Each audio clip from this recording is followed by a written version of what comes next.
Me llamo Bellamy. Tengo 28 años. Venía del funeral para contarles a mis padres y a mi hermana que mi esposo me había dejado 3 departamentos y una casa frente al mar. Y aunque vuelvo a reproducir ese momento en mi mente, mi pecho se aprieta igual que ese día. Pesado por el dolor, pero extrañamente esperanzado. Porque, a pesar de la pérdida insoportable del hombre que amaba, creía que aún tenía familia. Creía que estaba entrando al único lugar donde sería abrazada, consolada, protegida. Pero cuando entré a la casa, escuché a mis padres hablando, sus voces bajas, urgentes, del tipo de susurros que instantáneamente hacen que tu estómago se hunda. Y me congelé en el pasillo, mis manos aún apoyadas en el marco de la puerta, mi vestido negro oliendo débilmente a lirios e incienso, mi corazón latiendo con fuerza mientras mi madre pronunciaba palabras que romperían algo dentro de mí para siempre. Tenemos que actuar rápido antes de que ella se dé cuenta de algo. El abogado dijo que la evaluación será suficiente. Una vez que la declaren incapaz mentalmente, se podrá controlar la herencia.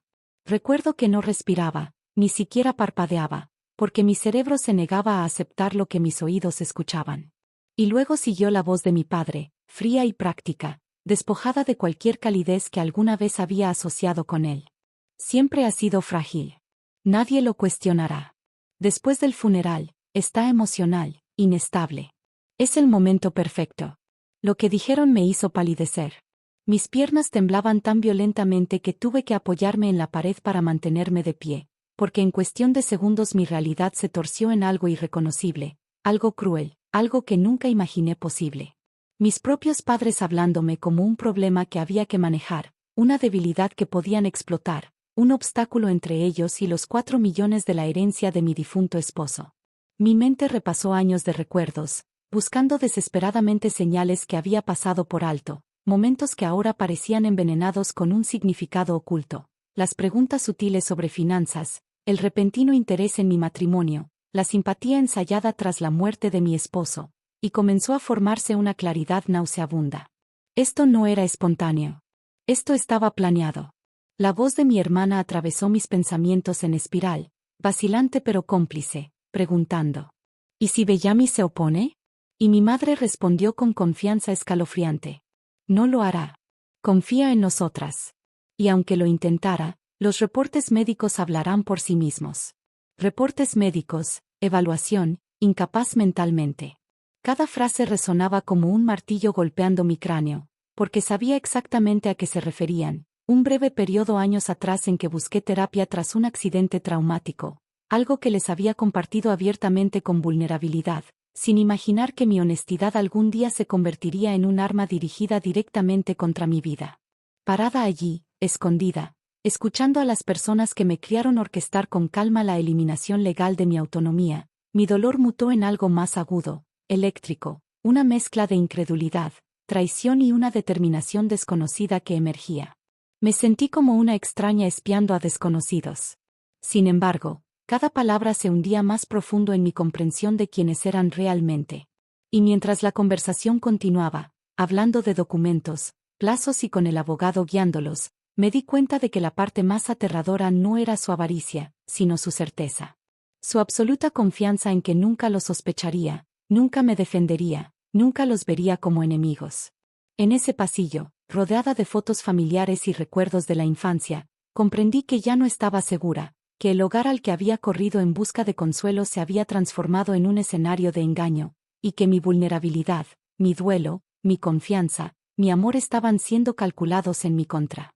Pero lo que ellos no sabían, lo que ninguno de ellos podría haber imaginado, era que mi esposo me había preparado para esta posibilidad de maneras que apenas entendía en ese momento. Su insistencia cautelosa en la transparencia, su hábito de documentar todo, sus silenciosas advertencias de que el dinero revela verdades que la gente trabaja muy duro para ocultar. Mientras las voces de mis padres se desvanecían entre detalles logísticos, una calma extraña se apoderó de mí. No alivio, no perdón, sino una conciencia enfocada y firme que lo cambiaba todo. No era impotente. No era ingenua. Y, lo más importante, no estaba sin pruebas. Mi silencio terminó porque ese día, en el pasillo, no me derrumbé. No entré a la habitación a gritar. No les di la satisfacción de ver mi sorpresa. En lugar de eso, Salí de la casa tan silenciosamente como había entrado. Mi pulso retumbaba en mis oídos, mi mente se movía con una claridad que nunca había sentido antes. Una claridad que no nace de la confianza, sino de la supervivencia.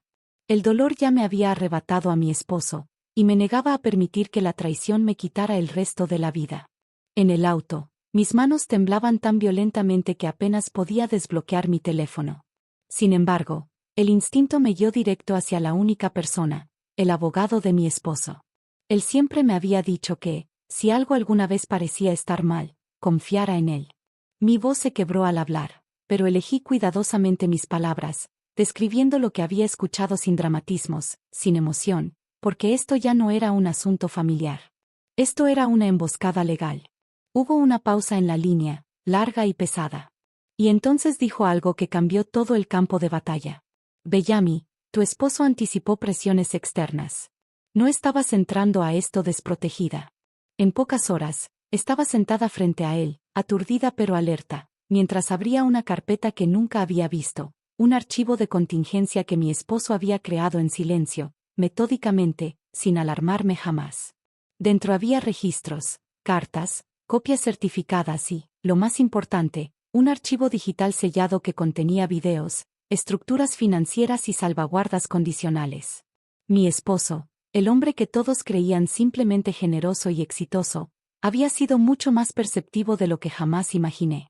Había documentado patrones de comportamiento, preguntas inusuales, violaciones sutiles de límites, cosas que yo alguna vez descarté como inofensivas, la curiosidad de mis padres sobre nuestras finanzas, pero él no las había ignorado. Había observado, analizado y preparado. El abogado explicó la arquitectura de la herencia, los disparadores diseñados para activarse si alguna vez se cuestionaba mi competencia legal. Y mientras las implicaciones se asentaban, mi dolor se mezcló con una gratitud intensa y ardiente, porque incluso en la muerte, mi esposo se había negado a dejarme indefensa.